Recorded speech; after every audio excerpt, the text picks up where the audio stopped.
What's up, guys? This is Boondocks, and today I'm going to be talking about the different focus trees and ranking them from what I personally consider to be the weakest all the way to the strongest.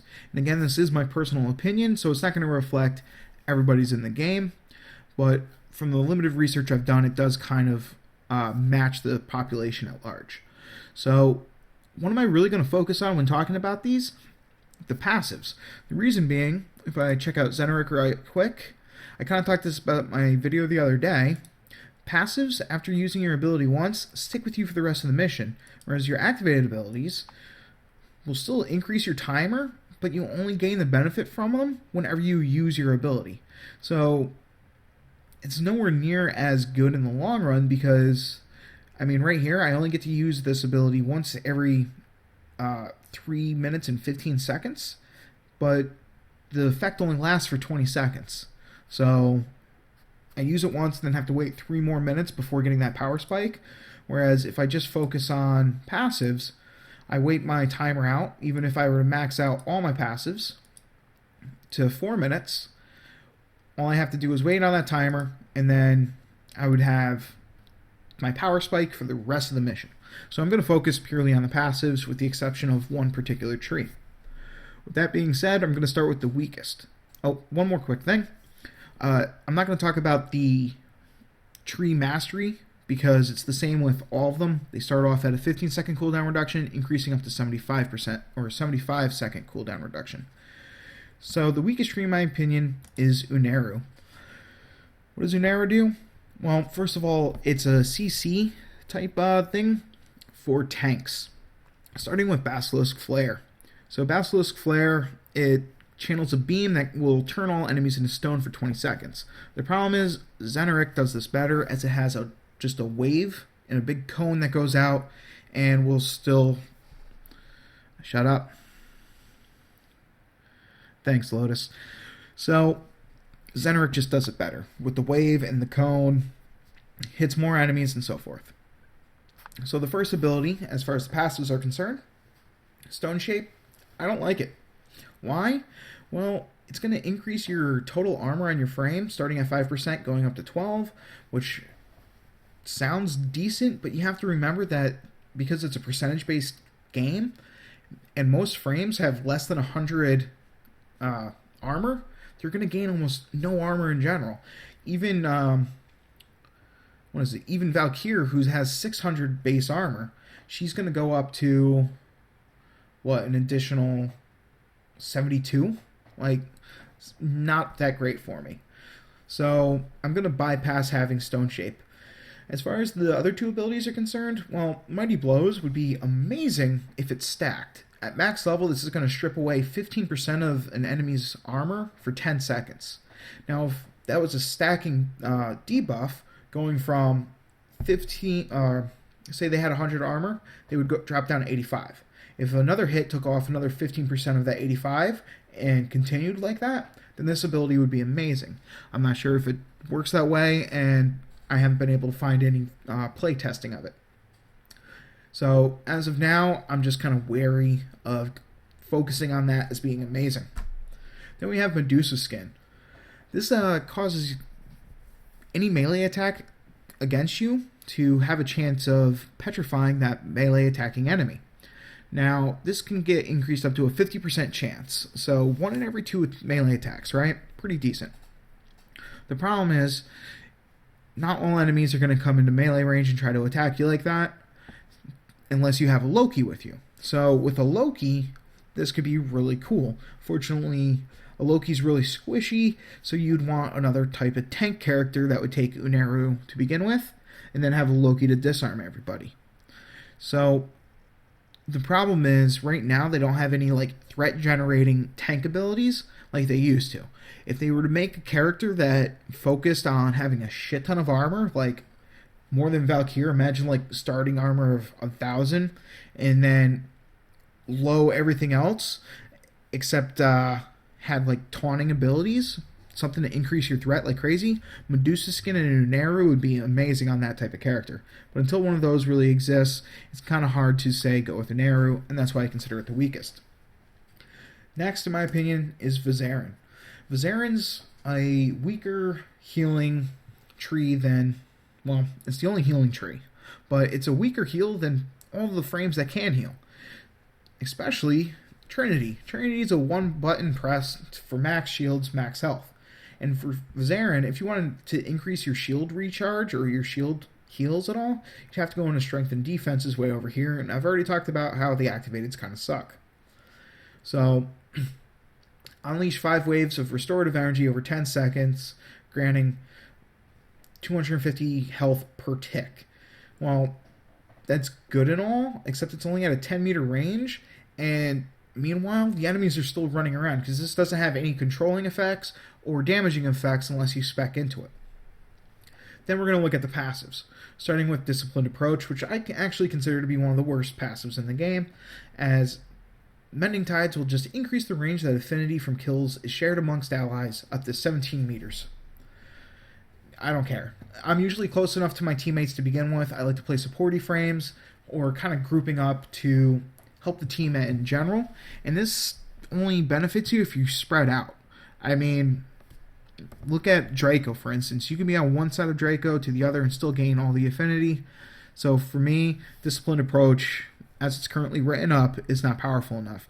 They're to increase the range considerably, like add on an extra 0 or some shit. That way you can spread out during like survivals or that type of thing, then it could be pretty cool. Then you have Retaliation. The problem I have with Retaliation is even when this is max, you're going to return 10% of the damage you take back to enemies. The problem is when you get into the end game, like any enemies above 50, level 50 rather, their health is going to far surpass yours as a frame. Total effective health on a frame is your health plus your shields. So the bonuses from Redirection and Vitality. The problem is typically people only put one or the other on, if any. And then even if you had both on, the most health in general, with the exception of some frames, you're going to have about 2,000 effective health. Well, 10% of 2,000 is only 200 damage, which is like tickling the enemy half the time, considering you will pull off crits against enemies for thousands of damage and they'll still not die in the end game. So because of that, Retaliation, in my opinion, is nowhere near good enough. The only way that I can see this as being good is if it took into account the damage before it was reduced from effects from, say, like Trinity or armor or anything like that, which I don't think it does, unfortunately. So why do I think Vizarin's better than Uneru? Well, New Moon. New Moon's a very interesting ability because it helps the team in case shit goes down. So at max level, you'll be able to instantly res 4 times during a mission. This is pretty good for sorties, especially with the new setup where when you're on defense, a dumb asshole will wander off and get killed, and then you have a teammate that goes down. Well, now you could just insta-res both of them and keep on going. And because of that, this actually kind of fills a role that doesn't exist. Additionally, you can come down for the activated abilities. And this is the one time I will talk about activated abilities, specifically going for Polluted Waters. Polluted Waters, when maxed out, will instantly revive all fallen allies within your Mending Tides range, which can be increased thanks to Mending Shower up to 17 meters. So Polluted Waters will have, at max rank, a 25% chance to inflict them with viral and magnetic status for 1.5 seconds, which kind of sucks, but think about the crazy scenario where you're in Law of Retribution and 5 or 6 of your teammates go down in one big circle and it's just like you and one other guy trying to fight, and you realize, holy shit, we're not going to be able to res everybody. We're going to have all these issues. What am I going to do? Well, you're Mending Tides up, so you run into the middle of them and they're all insta-resed. Sure, 1 or 2 of them now have magnetic and viral procs, but oh well, you just saved the whole team. And because of that, I can see Polluted Waters as being a very situational, amazing ability. And because of that, I'll put Vizarin just slightly ahead of Uneru. As far as what I would consider mid-tier, to be honest, it's actually what I had originally thought was going to be like the most popular of the trees, and from what I've been seeing afterwards, most people agree with me, it's just kind of mid-tier, and that's Matter-Eye. The reason Matter Eye is just kind of mid-tier is, well, to begin with, its active just does damage. It's just straight damage. It's a lot of damage. I've seen it kill entire waves of high-level enemies, but it does just damage. It only helps for that one cast. It doesn't crowd control or do anything like that. And as far as its actives are concerned, it's just going to change the effects on its activation. What its passives do, though, it's going to increase your slash, puncture, and impact damage starting at 10% and maxing out at 30%. This is pretty straightforward. A damage increase is a damage increase.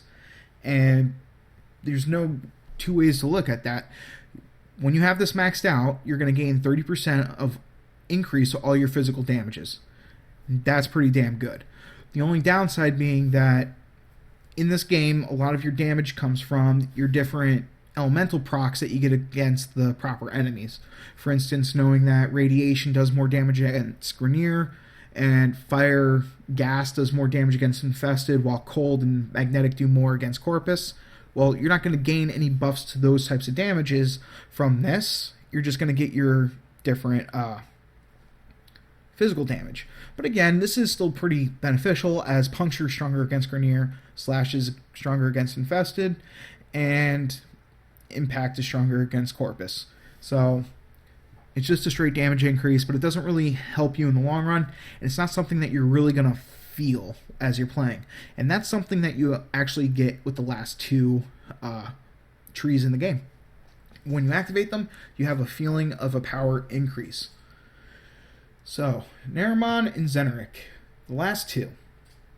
And honestly, these two could go either way for being the top tier in my opinion.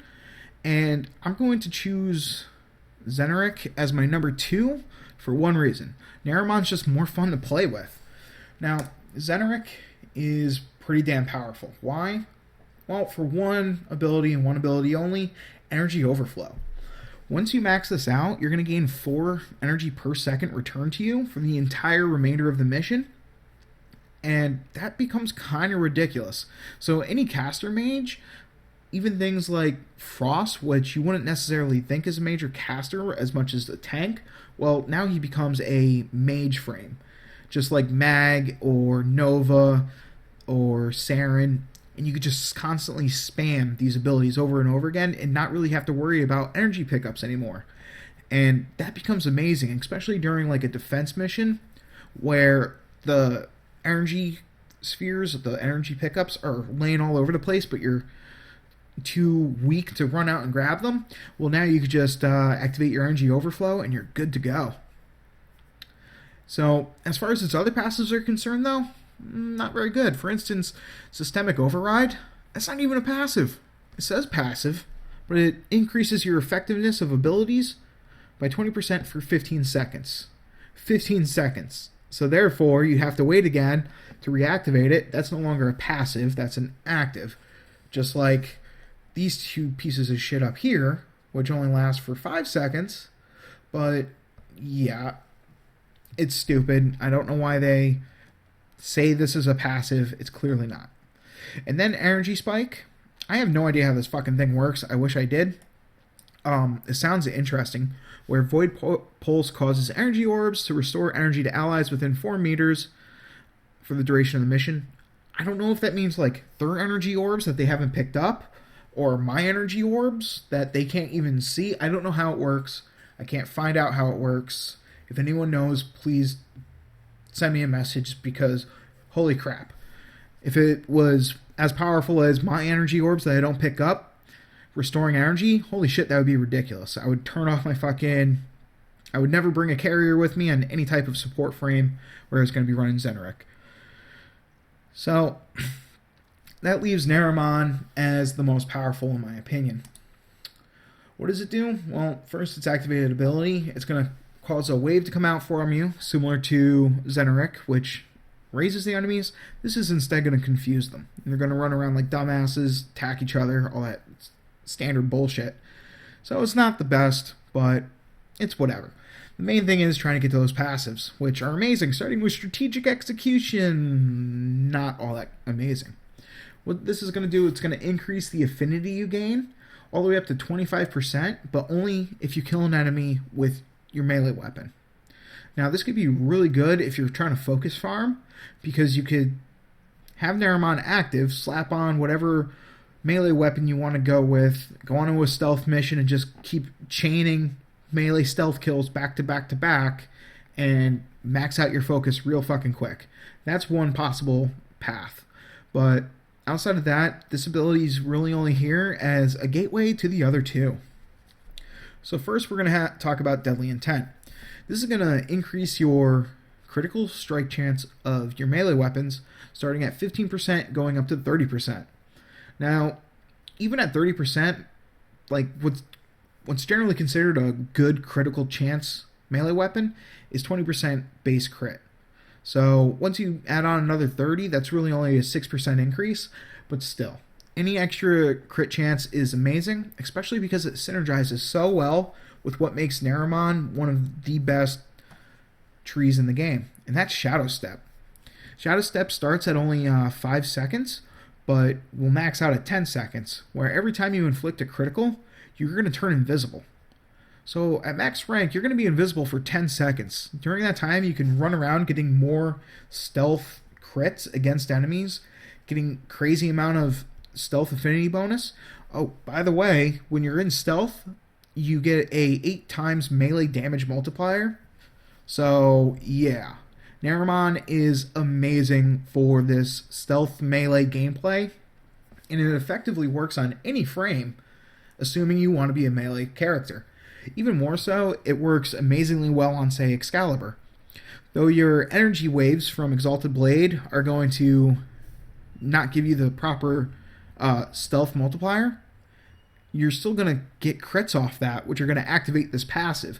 And that makes Excalibur much, like, inherently tankier, because he's no longer going to be as easily targeted. Couple that with his ability to deflect during Exalted Blade, and next thing you know, Naramon just turned Excalibur into an invisible fucking turret of death. And because of that, you feel really strong just from activating Naramon.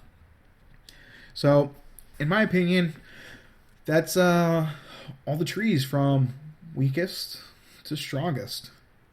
And I gotta tell you, I'm really appreciative of DE for adding in the focus trees, because it just gives you something to do at the end and makes you feel that much more powerful for investing the time to level them up. So hopefully they do something about the cooldowns in the future, so that way it's a little bit better. But until then, good luck, have fun, peace.